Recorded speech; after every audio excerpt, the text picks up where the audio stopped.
Beautiful woman is found hanging from a tree with a message carved into wood, blaming an entire people. But what if the real enemy is hiding in plain sight, and her only hope is a warrior the world told her to fear? Thank you so much for watching, and for all your comments.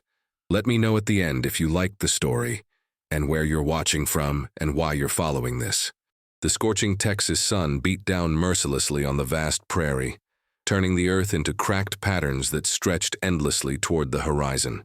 It was the summer of 1867, 3 years after the Civil War had torn the nation apart, leaving scars deeper than any plow could furrow. The air shimmered with heat waves, making the distant mesas appear to dance like spirits in the afternoon light.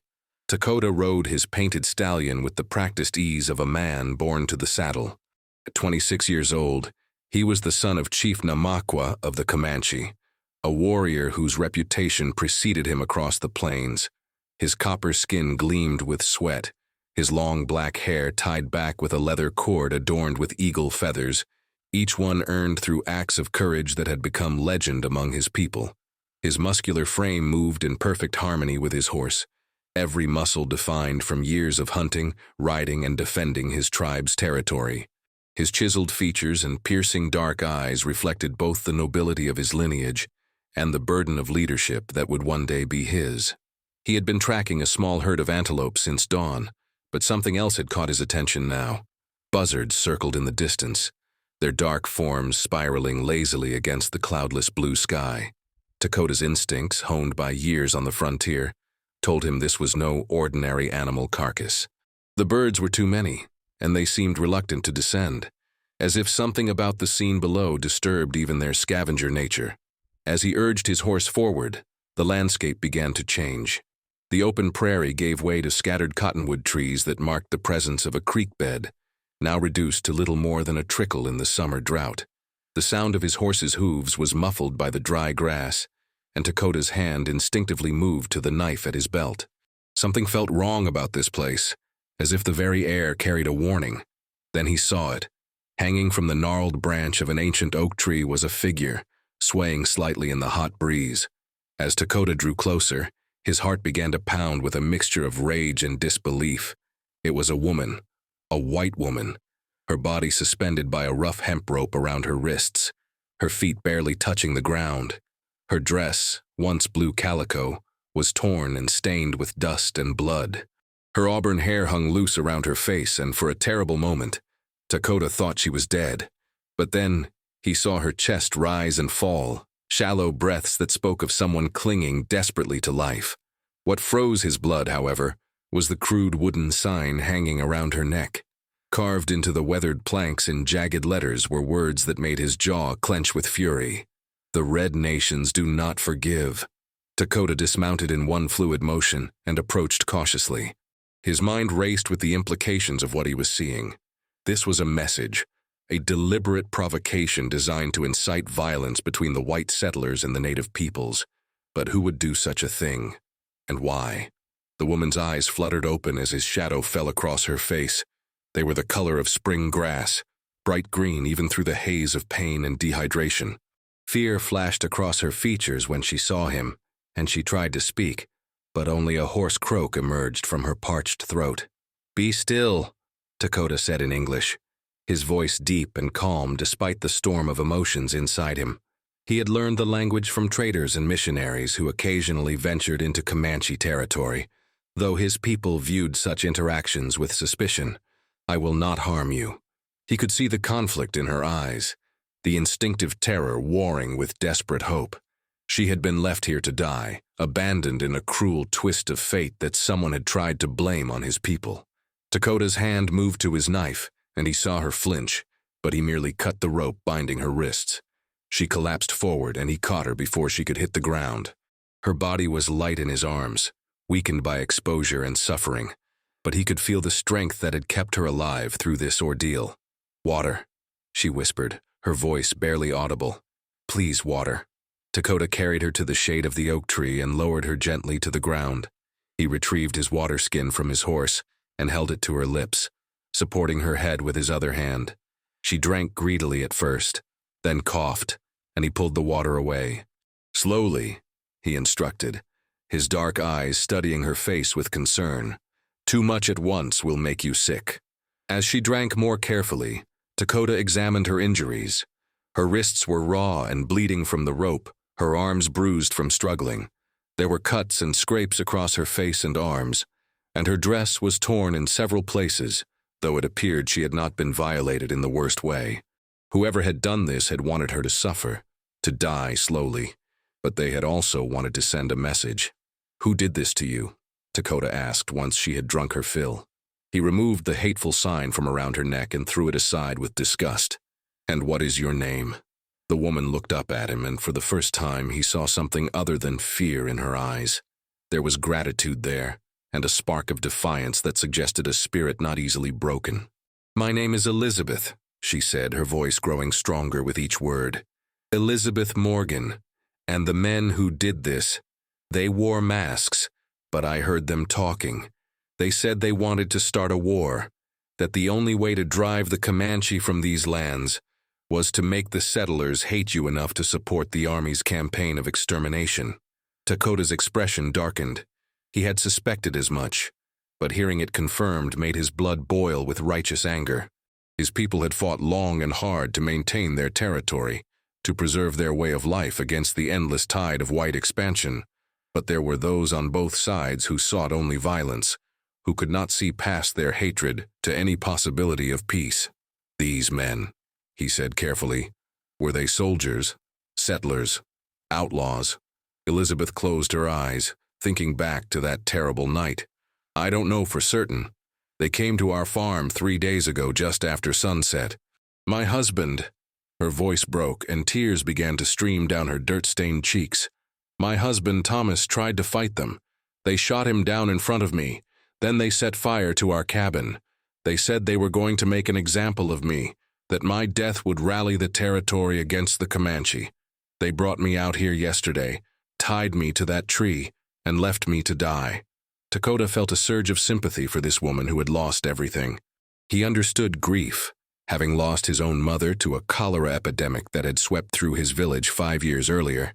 But he also understood that Elizabeth's survival, and the sign they had hung around her neck, created a dangerous situation for both of them. "You cannot stay here," he said firmly. "Those men may return to see if you are dead, and if settlers find you with me, they will assume the worst, no matter what you tell them." Elizabeth nodded slowly, understanding the logic even as fear crept back into her eyes. "Where will you take me? I have no family in the territory, no one to turn to. Everything I had burned with that cabin." Takoda was silent for a long moment, weighing his options. Taking a white woman to his village would create complications, perhaps even danger for his people. But leaving her here was not an option his conscience would allow.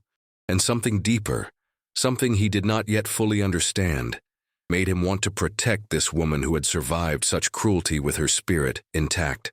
"I will take you somewhere safe," he finally said. "There is a mission, 2 days' ride from here, run by a priest who treats all people with kindness, regardless of the color of their skin. You will be safe there until you decide what to do next." Elizabeth's body ached with every movement as Takoda helped her onto his horse. The painted stallion shifted nervously beneath the unfamiliar weight, but Takoda's steady hand on its neck calmed the animal immediately. He mounted behind her, his strong arms creating a protective circle as he took up the reins. Elizabeth felt her heart race, not from fear now, but from an unexpected sense of safety she hadn't anticipated feeling in the presence of a Comanche warrior. They rode through the afternoon, keeping to the tree lines and ravines where they would be less visible to anyone who might be watching the open prairie. Takoda remained vigilant, his eyes constantly scanning the horizon for any signs of movement. He could feel Elizabeth beginning to relax against him as exhaustion overtook her adrenaline, her head occasionally nodding forward before she jerked herself awake. "You should rest," Takoda said quietly, his breath warm against her ear. "I will not let you fall." Elizabeth wanted to protest, to maintain some dignity in this impossible situation, but her body had other ideas. Slowly, she allowed herself to lean back against his chest, feeling the steady rhythm of his heartbeat and the solid warmth of his muscular frame. Within minutes, she had drifted into an uneasy sleep, filled with fragmented nightmares of fire and gunshots. When she woke, the sun was lower in the sky, painting the clouds in shades of orange and crimson. They had stopped beside a small stream, and Takoda was tending to his horse, allowing the animal to drink and graze on the sparse grass. He had laid out a blanket in the shade and placed her gently upon it while she slept. "How long was I asleep?" Elizabeth asked, sitting up slowly and wincing at the stiffness in her limbs. 3 hours, perhaps 4, Takoda replied, bringing her the water skin again. "We needed to rest the horse anyway. The journey to the mission will take longer with 2 riders, and I want to avoid the main trails where we might encounter others." Elizabeth drank deeply, then looked around at their surroundings. The stream gurgled peacefully, and birds sang in the cottonwood trees overhead. It seemed impossible that such tranquility could exist in the same world where men committed such atrocities. She turned her gaze to Takoda, who was checking the hooves of his horse with practiced care. "Why are you helping me?" she asked suddenly. "You could have left me there. Your people have no reason to love mine. We've taken your lands, hunted the buffalo you depend on, brought diseases that have killed your families. Why risk yourself for a white woman?" Takoda looked up from his work, his dark eyes meeting hers with an intensity that made her breath catch. "Because what was done to you was wrong. Because blaming innocent people for the crimes of others is the path to endless war. And because—" he paused, seeming to search for the right words in English. "Because I believe that not all white people are the same, just as not all Comanche are the same. To see only enemies where individuals stand is to become blind to what makes us human." His words struck Elizabeth deeply. In the 3 years she and Thomas had lived on their small farm, she had heard countless stories about the savage Indians, about their cruelty and their refusal to accept civilization. But the man standing before her spoke with wisdom and compassion that put many of the settlers she knew to shame. His strong, handsome features reflected a nobility that had nothing to do with warfare and everything to do with character. "I misjudged you," Elizabeth admitted softly. "I misjudged your people. I believed what I was told without questioning it. Thomas, my husband, he was different. He believed we could find a way to live alongside the native peoples, to share the land rather than fight over it. The other settlers called him a fool, said he was too soft. Maybe that's why those men targeted us." Takoda came to sit beside her on the blanket, maintaining a respectful distance but close enough that she could see the emotion in his eyes. "Your husband sounds like a man of honor. I am sorry for your loss. No one should die for believing in peace." They sat in silence for a while, listening to the stream and the wind through the trees. Elizabeth found herself studying Takoda's profile, the strong line of his jaw, the way his long hair caught the fading sunlight. She had never been this close to a Comanche warrior before, had never imagined that she would feel anything but terror in such a situation. Yet what she felt now was something entirely different, something that both confused and frightened her in its intensity. "Tell me about your people," she said finally, breaking the silence. "Not the stories the settlers tell, but the truth. Who are you, Takoda?" A small smile crossed his face, softening his features. "I am the son of Chief Nahmakwa. My name means friend to all in my language. My mother chose it because she believed I would be a bridge between peoples, though she died before she could see if her prophecy would come true. I have 28 summers, and I am expected to lead my people one day when my father joins the ancestors." "That's a heavy burden," Elizabeth observed. "Do you want to be chief?" Takoda considered the question carefully. "Want is not the right word. It is my duty, my destiny. But I do not seek power for its own sake. I want to protect my people, to preserve our way of life for the generations to come. Yet I also see how the world is changing, how the white man's numbers grow like grass after rain. I fear that fighting alone will not be enough, that we must find another path if we are to survive." "What kind of path?" Elizabeth asked, genuinely curious now. "I do not know yet," Takoda admitted. "But perhaps it begins with moments like this, with 2 people from different worlds seeing each other as human beings rather than enemies. Perhaps if enough of us can do this, we can find a way forward that does not require one people to destroy the other." Elizabeth felt tears pricking her eyes again, but these were different from the tears of grief and fear she had shed before. These were tears of hope, fragile and uncertain but real nonetheless. "Thomas would have liked you," she said softly. "He would have said you were proof that his dreams weren't foolish." As darkness fell, Takoda built a small fire, keeping it low to avoid drawing attention.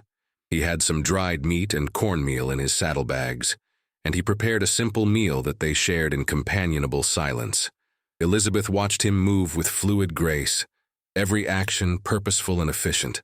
She found herself wondering what his life was like in his village, what dreams he had beyond the weight of leadership that awaited him. "Takoda," she said as they finished eating, "what will happen after you take me to the mission? Will I ever see you again?" The question surprised them both.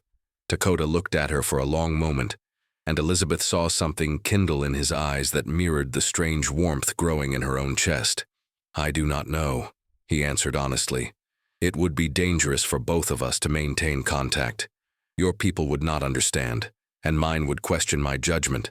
But—" He reached out slowly, giving her time to pull away, and gently touched her hand. "But I find that I do not want this to be goodbye forever." Elizabeth's heart hammered in her chest. It had been only 3 days since Thomas's death, and guilt warred with the unexpected feelings blooming inside her. Yet she knew somehow that what she felt for Takoda was different from what she had felt for her husband. Thomas had been a good man, kind and decent, but their marriage had been one of practical partnership more than passionate love.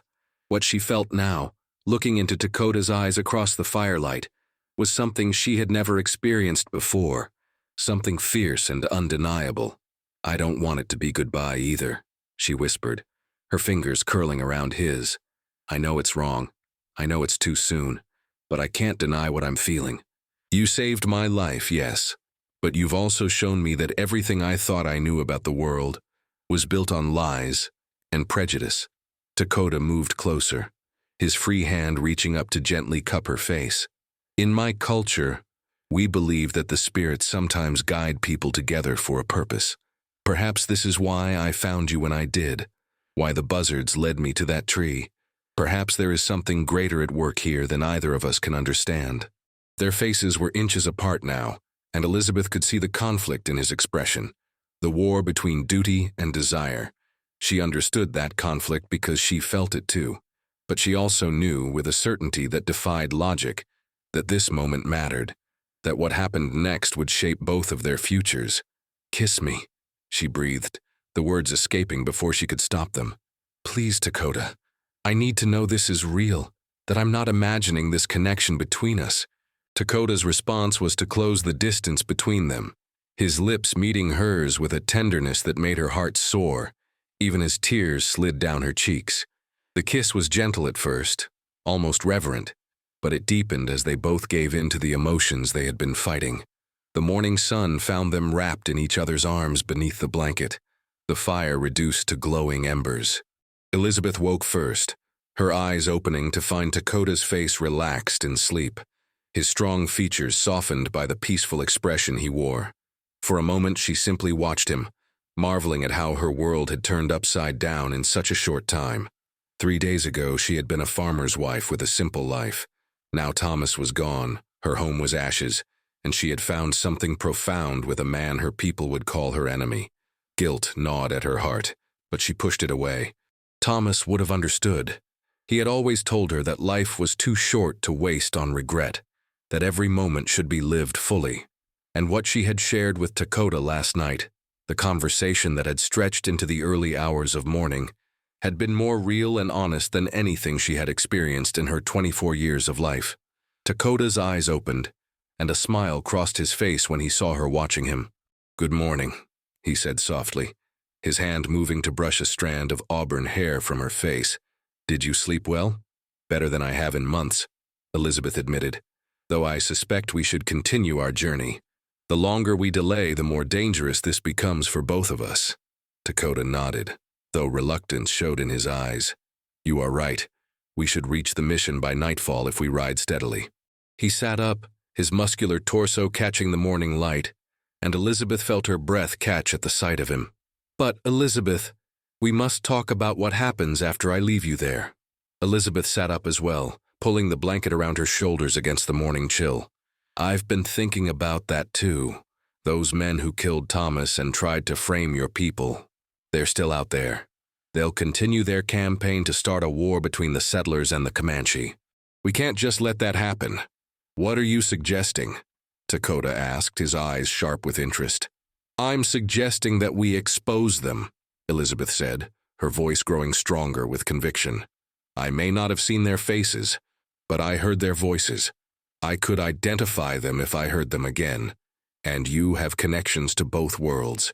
If we work together, we might be able to stop this before more innocent people die on both sides.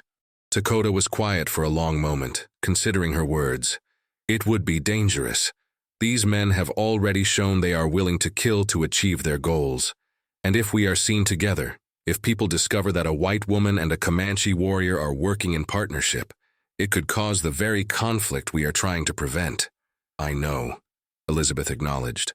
But what's the alternative? I hide at the mission while you return to your people, and we both live with the knowledge that we could have done something but chose safety instead? That's not who you are, Takoda, and it's not who I want to be either. A slow smile spread across Takoda's face, and he reached out to take her hand.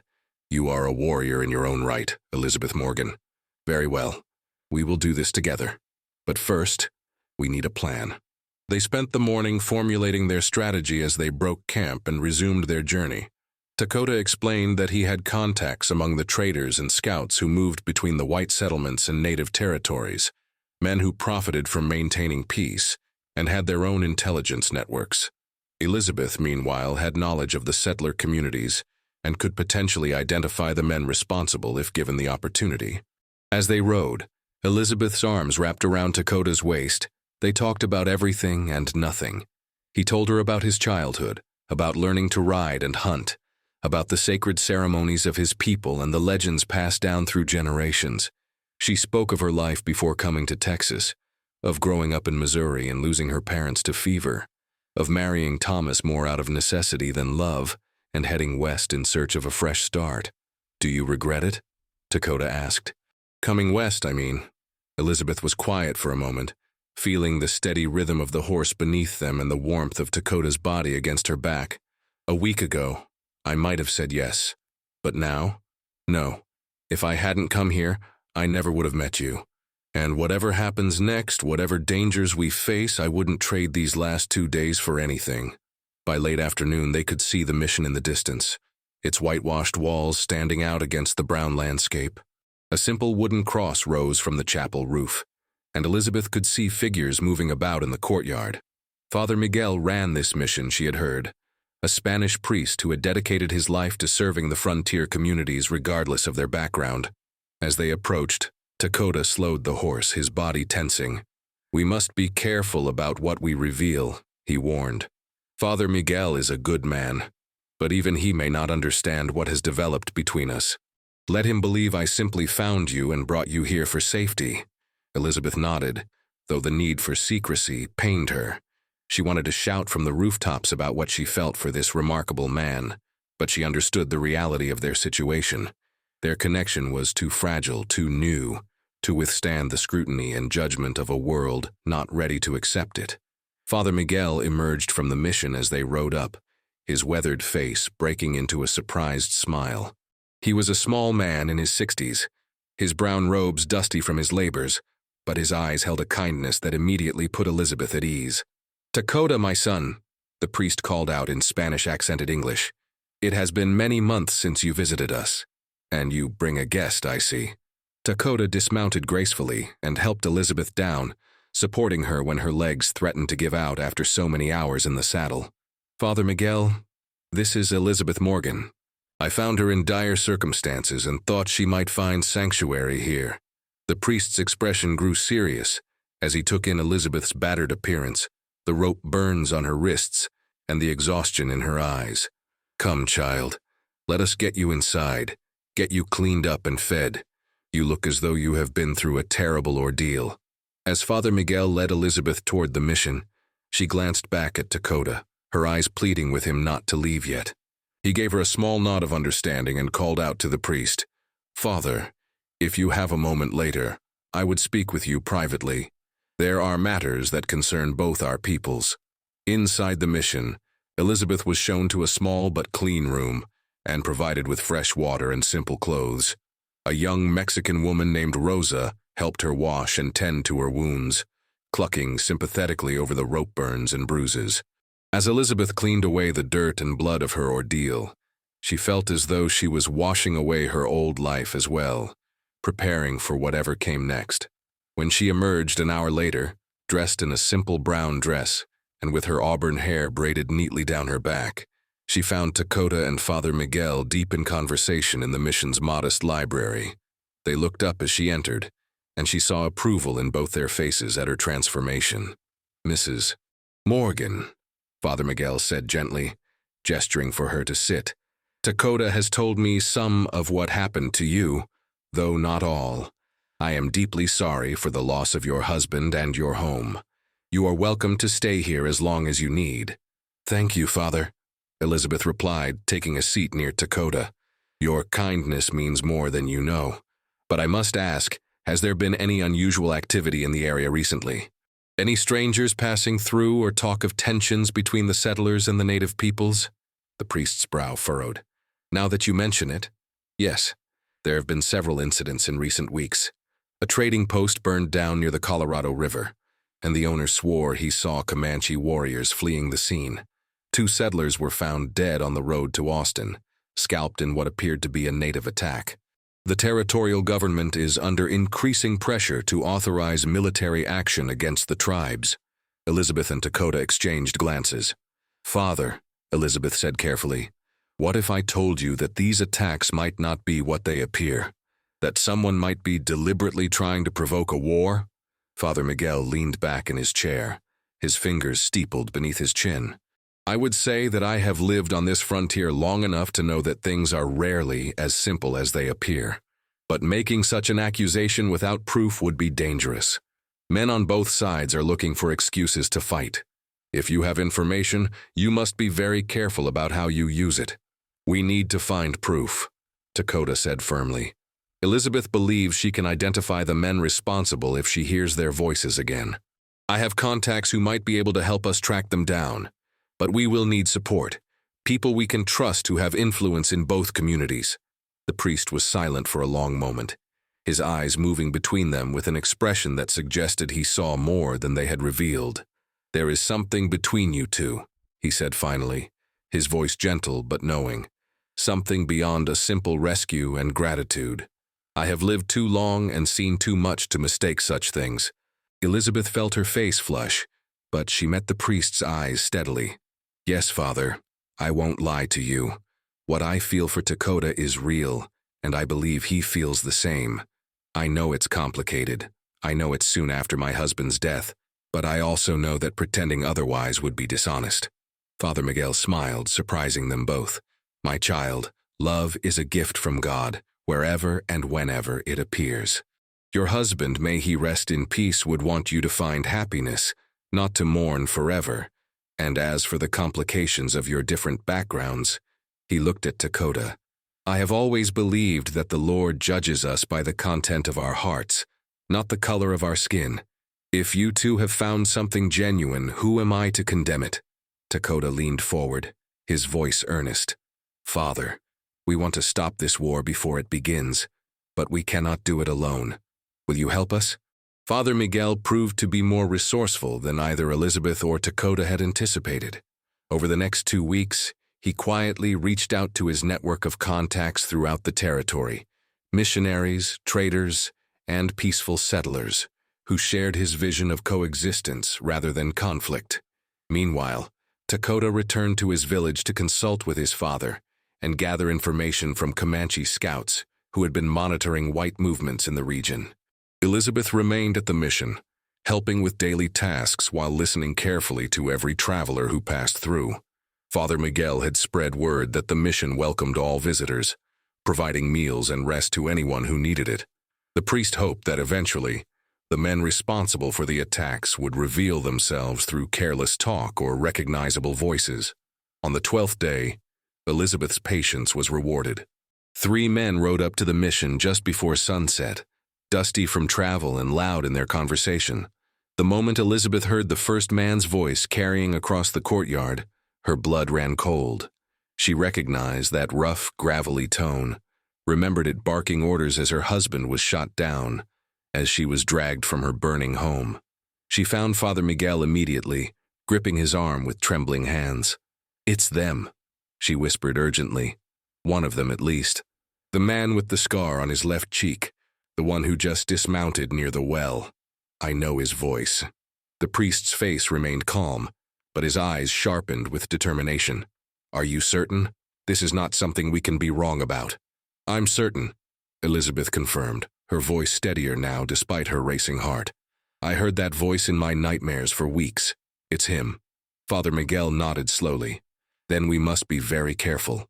Takoda should return tonight according to the schedule we established. When he arrives, we will decide how to proceed. In the meantime, stay out of sight. If this man recognizes you, everything could fall apart."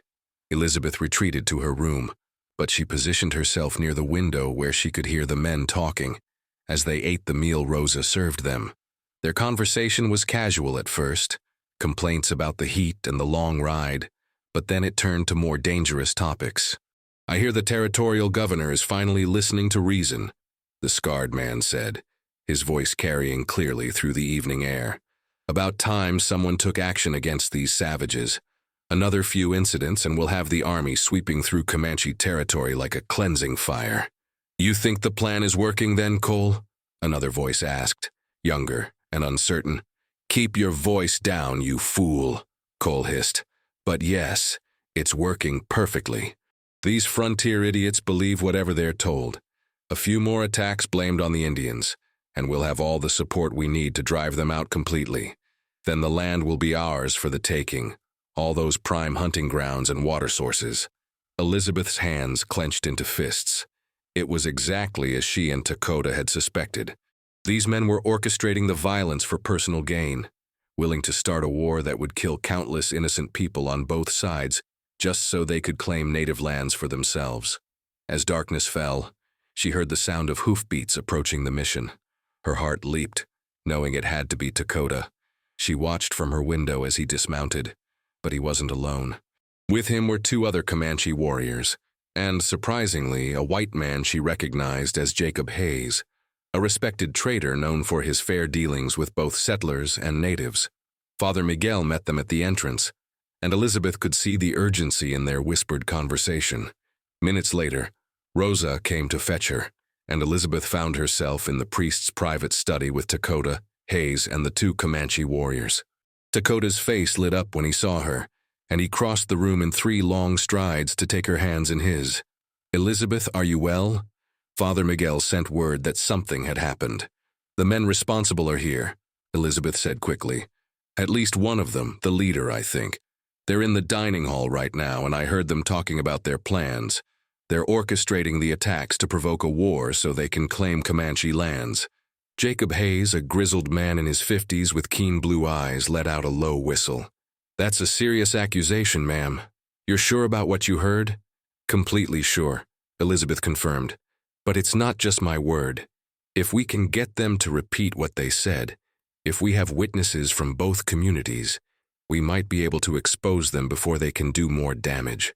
One of the Comanche warriors, a stern-faced man named Kohana, spoke in his native language. Takoda translated for Elizabeth and Hayes. "Kohana says his scouts have been tracking a group of white men who have been staging false attacks. They found evidence at 3 different sites: white men's boot prints, cavalry horses instead of Indian ponies, and weapons that Comanche would never use. But without proof that settlers would accept, his people have been blamed anyway." "Then we get that proof tonight," Takoda said decisively, his dark eyes blazing with determination. "We make them confess in front of witnesses that cannot be dismissed." Father Miguel raised a hand. "But how? We cannot simply confront them and expect them to admit their crimes." "No," Hayes agreed, stroking his beard thoughtfully. "But Cole Brennan, that scarred fellow out there, he's got a weakness for whiskey and bragging. I've dealt with him before, and he can't keep his mouth shut when he's drinking. If we get him talking, get him comfortable, he might reveal more than he intends." They formulated a plan quickly. Hayes would join the men in the dining hall, claiming to be passing through on his way to Austin. He would buy them drinks and steer the conversation toward the Indian troubles, encouraging them to talk. Meanwhile, Takoda and Kohana would hide where they could hear everything, serving as native witnesses.